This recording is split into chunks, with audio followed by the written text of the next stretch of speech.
They told you to move faster, to prove hunger with noise, to show passion as a public offering. But the powerful do not race. They do not pant. They do not plead. They watch. You enter a world where outcomes are decided not by frenzy, but by the geometry of restraint. In this world, emotion is a lever, but not the one you pull. It is the one you deny to others. The mask that never blinks is not cruelty. It is calibration. You no longer measure your decisions with heat. You measure them with distance. You do not love the prize. You do not hate the rival. You examine incentives, corridors, and costs, then move only when the numbers whisper yes.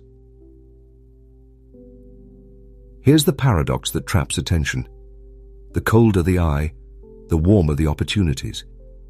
When others charge at bait, you count the hooks. When others answer the provocation, you inspect the stagehand tugging the string. While crowds compete for spotlight, you learn to own the switch. Control is not velocity, it is tempo, and tempo belongs to the one who refuses to be rushed. And in that silence, the truth whispers. Why are you stuck while others rise? It is not effort that separates you. It is attachment. You are still trying to prove you care.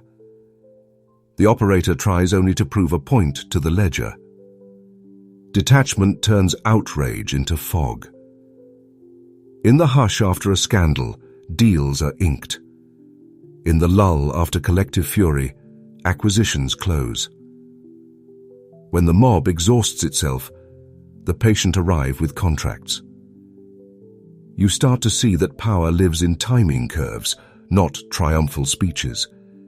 It lives in the gap between stimulus and response. But what if the game never rewarded sincerity at all? What if sincerity is simply the show we were sold to keep us performative and predictable? What if the real currency has always been optionality, the ability to wait without losing position? The sovereign mind is not hurried. It tracks only two variables: how which can be gained, and how little needs to be risked. Everything else is theater. You begin to inventory your reactions. Which ones are habits? Which ones are traps? You notice how quickly anger volunteers you for other people's plans, how easily hope is used to sell you urgency, how apology becomes a contract you never negotiated. The mask recalibrates you. You do not grow cold.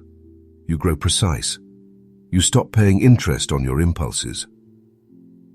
And in that silence, the truth whispers. Detachment does not mean the absence of feeling. It means feelings are no longer allowed to draft your strategy. You stop attending every argument you're invited to. You stop making enemies you would rather underprice. You stop chasing what can be permitted to chase you. This is the hook, quiet, unnerving, impolite to the age of confession. You renounce the theater. You keep the stagecraft. And here's the part no one dares to admit. The less you show, the more you can move. When you are illegible, your map becomes your own. You cultivate pauses like leverage. You replace the need to be right with the need to be in position. You let storms pass where they are loudest, on other people's roofs. The city keeps shouting. You keep counting. And when stillness finally isolates the signal from the noise, you step. The mask doesn't hide your humanity. It hides your handle. It keeps strangers from pulling you where they want you. It teaches you how to touch the world without giving it permission to touch you back. That is not cruelty. That is craft. The beginning of power is not aggression. It is refusal. And in that silence, the truth whispers. You were taught that value is discovered, that markets are meritocracies of utility and effort. But what if value is staged? What if it is curated, framed and rehearsed? An exhibit that charges admission to the story it tells. Walk through the Museum of Money. 2 objects, same function. One priced at 10, one priced at 1,000. The difference is not in atoms, it is in atmosphere. Heritage, scarcity, provenance, status. These are not footnotes to value. They manufacture it. The rich do not only buy assets, they mint illusions that make assets by themselves. A label becomes lineage. A queue becomes proof. A velvet rope becomes an altar. And in that silence, the truth whispers. The revelation arrives. Markets are not only mechanisms of supply and demand, they are theaters of meaning. Desire is choreographed by narrative density. How many stories, endorsements, and symbols can be stacked around a thing before rationality bows? Emotional detachment stands in the balcony, not on the stage. You do not fall in love with the artifact. You study the traffic. The patron who cannot explain their hunger is paying a tax to someone else's script. But what if the product is a decoy? What if the brand is the business and the product is the pretext? The powerful do not sell you cloth and leather. They sell you belonging. They sell you the permission to look at yourself with approval. They charge you for relief from your own doubt. Pricing then becomes ritual. A higher number is not only revenue, it is a sermon about worth. People do not chase discounts when they want status. They chase premiums. That is why scarcity is choreographed like ballet. Limited editions, exclusive drops, waiting lists that validate your patience with a receipt. Here's the part no one dares to admit. Bubbles are cathedrals too. When belief inflates, capital floats. When belief exhale, gravity returns. The wealthy do not drown in this tide. They engineer the dock. They seed premises before they need products. They surround nascent assets with language. Inevitable, transformative, foundational. They bend price with story until story becomes price. And in that silence, the truth whispers. You begin to see how endorsements act as priesthood, how cultural curators baptize objects with authority, how scarcity can be fabricated by tempo, not substance, release slower than demand, and perception will do the rest. Detachment is the curator, not the collector. You look for asymmetric belief, places where narrative is cheap to produce but expensive to challenge. Then you rent the billboard, not the applause. And yet, the truth is darker. The masses do not simply obey illusions. They defend them. They attach identity to inventory. They fight for the brand that farmed them. They call it loyalty. The operator calls it capture. This is not a condemnation of taste. It's a map of incentives. If value is a story that learned to invoice, then the only relevant question is, whose story? You learn to audit every desire for its author. Do you want the watch, or the whisper it promises you will hear in a stranger's eyes? Do you want the home, or the treaty you imagine it signs with your past? Count the costs of myths. Some are worth it. Most are rent you pay to meaning you did not mint. And in that silence, the truth whispers. The screen glows like an altar. Your pulse entrains to its rhythm. Outrage, pity, envy. Again. You confuse intensity of feeling with depth of understanding. The algorithm does not care which emotion wins. It prizes only engagement. Attention is corralled, fenced, and auctioned, sold to whoever can turn your feelings into forecasts. Here is the psychology. Emotion is compliance technology. It shortens your reaction time. It replaces judgment with ritual. It makes you predictable. And in that silence, the truth whispers. Who benefits from your surges? Trace the money. Trace the momentum. Each headline invites your participation in someone else's campaign. Each trend sells you the comfort of belonging, the thrill of rage, the warmth of communal grief. You become marketable because you are mapped. The more you react, the more legible you become. The more legible, the more controllable. Sovereignty begins with illegibility. But what if you stopped being easy to read? What if you treated every stimulus as a disguised invoice demanding payment? In time, in reputation, in focus. The detached mind pays rarely. It pauses. It counts. It asks, if I react now, who profits? If I wait, what clarifies? If I ignore, what loses power? The ritual breaks. You exit the amphitheater of automatic feeling, and in that silence, the truth whispers. Here's the part no one dares to admit. The most effective propaganda is not the lie. It is the story that flatters your existing identity. That is why sentiment chains are soft. They don't restrain you with force. They recruit you with virtue. You become a volunteer in narratives that predate your birth. You wear hashtags like uniforms. You mistake exhaustion for impact. You confuse visibility with leverage. And yet, the truth is darker. The economy of attention is not merely a distraction. It is an extraction. It mines your cognitive bandwidth and sells it wholesale. It launders outrage into advertising. It turns grief into a scheduling asset. Detachment declines the draft. Not because you do not care, but because you refuse to be harvested. You return to basics, limit your inputs, choose your sources with suspicion and your silences with care. Build quiet around your decisions. Refuse the public rehearsal of every thought. The need to be seen feeling is a leash. Cut it. Replace performative certainty with private inquiry.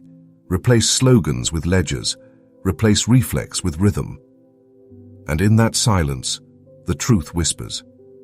The soft chains fall when you recognize the business model that built them. Attention is their commodity. Your emotions are their logistics. Your identity is their warehouse. Opt out by becoming expensive to manipulate. Adopt latency. Praise slowness. Read long before you post short. The sovereign mind is not unfeeling. It is unhooked. You still bleed. You simply don't bleed on schedule. Power seldom enters through the front door. It rents the building next to yours. It buys the streetlight. It controls the map, not the march. Strategy favors distance. Deniability, intermediaries, and optionality are the architecture of advantage. You learn the mechanics. Proxies take positions you never appear to hold. Foundations ask questions that sound like charity and read like reconnaissance. Pilot projects are rehearsals for jurisdiction. Advisory councils are footholds in policy. You do not oppose directly what can be redirected subtly. You do not argue where you can price. You do not threaten where you can frame. And in that silence, the truth whispers. But what if your enemy is not a person? What if it is a pattern? Centralized choke points guarded by politeness and process. The operator respects gates but studies locks. Split coalitions by tempo. Rush one faction, stall another. Seed premises months before you need outcomes. Conduct asymmetric warfare with incentives. Pay people in currencies that never touch a ledger. Access, introductions, plausible deniability, the quiet erasure of obstacles. Here's the part no one dares to admit. Transparency is an ideal. Opacity is a tactic. Power uses both. You reveal what earns trust. You conceal what maintains position. The masses think in moves. The operator thinks in options. Options grant reversibility. Reversibility grants aggression without ruin. You cultivate multiple exits like a private orchard. If one harvest fails, another ripens. And in that silence, the truth whispers. You design for anti-fragile ambiguity. Structures that benefit from disorder because interpretations can be swapped midstream. When the narrative turns hostile, the mask changes, the mission reframes, the vocabulary adjusts. Strategy is not drama, it is discipline. Your guiding question is simple. If this fails, do we remain stronger? Sentiment seeks vindication. Strategy seeks leverage. And yet, the truth is darker. You pay a price to operate like this. The crowd will not applaud your restraint. Friends will misread your silence as indifference. Enemies will misread it as weakness. Both are useful. You let them. You become a rumor with fingerprints too faint to trace. A presence felt more in the geometry of outcomes than in the theatrics of assertion. You trade the thrill of public righteousness for the quiet certainty of private leverage. You train yourself to walk past provocation. You starve distractions until they die of boredom. You accept that reputation among the loud is a liability. You build reputation where it matters, among the few who can move corridors. This is not romance. It is architecture. And in that silence, the truth whispers. Morning arrives without applause. You have seen the strings. Now you must decide whether to keep holding them. Awakening carries a price. Clarity over comfort. Calculus over catharsis. Friends will call it cynicism. It is merely coherence. The world has always been a system of narratives competing for custody of your attention. You simply stopped volunteering. You begin with audits, of time, of appetite, of allegiance. You write an attention budget and treat it like capital. You set thresholds for reaction. You design red teams for your assumptions. You examine your desire for its author. You price decisions by their downside, not their drama. You give your future self voting rights over your present self's cravings. And in that silence, the truth whispers. Application looks unsentimental. You diversify narratives the way others diversify stocks. You build positions that benefit from noise, cash flows that do not care if you're inspired, agreements that function in storms. You choose arenas where emotion punishes others more than it punishes you. Auctions, negotiations, moments of collective panic. You cultivate latency as a weapon, the ability to do nothing without losing ground. But what if this evolution costs you the lullaby? You will feel the loneliness of refusing to be drafted by other people's fears. You will miss the warm chorus of the mob. You will bury the narcotic of instant belonging. Yet you will gain something rarer, agency. The calm refusal to be moved by forces that do not pay your rent. Here's the part no one dares to admit. Power is a maintenance ritual, not a moment. You will never arrive. You will only refine. You will reconfigure your masks. You will recalibrate your distances. You will renegotiate what is worth wanting. Detachment will remain the tool you reach for when the room heats up, when opportunity hides under outrage, when risk hides under applause. And in that silence, the truth whispers. You do not become heartless. You become hard to herd. You do not stop caring. You stop broadcasting it for free. Your love is no longer collateral. Your rage is no longer rentable. You choose to be unreadable, not to mock the world, but to survive it. You accept that many will resent this. Let them. Their map is their own. Yours is private. And yet, the truth is darker and better. The moment you stop asking for permission, you stop being chosen by randomness. You begin to choose. You realize that mastery is not control over others. It is the sovereign allocation of your own attention. The lion does not announce itself in tall grass. It waits. It watches. It moves when distance disappears and necessity arrives. And in that silence, the truth whispers. Resolution is not noise. It is a posture. Shoulders relaxed, pulse measured, eyes open. You do not conquer the world. You simply cease being conquered by it. The city wakes, eager and loud. You stand at the threshold, mask on the table, options in your pocket, patience like a blade.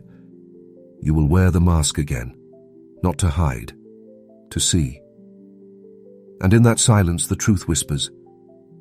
You've walked the corridors where value is staged and feeling is farmed. You've watched illusions price desire, and desire defend its captors. You've learned that control is not a shout, but a schedule, not a sprint, but a silence. If you've come this far, you already see the pattern. The world rewards the unreadable, the patient, the precise. Detachment is not the absence of heart. It is the refusal to rent it out. Leverage is not a trick. It is a way of seeing. So stay, keep thinking, keep moving quieter, not for spectacle, but for clarity. What we build here is not an audience. It is a circle of awareness, a place where noise ends and strategy begins. Subscribe, not for content, but for consciousness. Join the few who price before they want, who listen before they move, who choose agency over applause. If you're ready to see deeper, step into the silence with us. Because awareness is a weapon, and silence is its sheath.